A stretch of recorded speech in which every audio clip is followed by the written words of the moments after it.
am the a-hole for disrespecting my godmother for reference. My godmother is my dad's second cousin. Backstory: last summer, my godmother, F38, let's call her Jane, invited me to go on an in-state road trip to a neighboring city with her. Her two kids, Mark, M9, and Tina, F11. And her friend, Susan, F34. Jane's kids and I sat in the back seat, with Tina in the middle. To no surprise, Tina and Mark bickered the majority of the trip over little things like games. Don't invade my space. ECT. Jane is somewhat of a tiger mom. She's very strict. She's Lebanese if anyone is wondering. Although she's a good provider and is not a bad mom in general. From the start of the trip, it always seemed like Jane would only yell at Tina. This wasn't new because even at family gatherings, Jane would always say something to Tina more than any other of the parents would to their kid. This continued throughout the entirety of the trip to the point where it was becoming annoying to hear.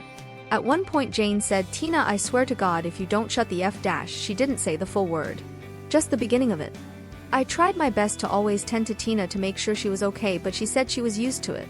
Issue: fast forward 2 weeks, I was swimming with my dad's other cousin's family, so Jane's brother and his kids, when Jane and her kids came.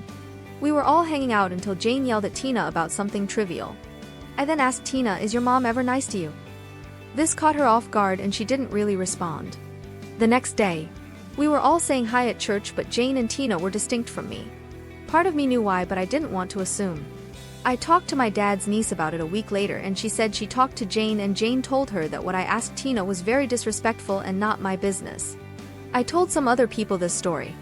Some family members think I should apologize, but a couple family friends think I shouldn't have to. My dad's niece brought up the issue again recently because it's now been over a year since I've hung out with Jane and her kids due to that incident. We're cordial at social gatherings, but we never talk too long. Should I be the one to apologize?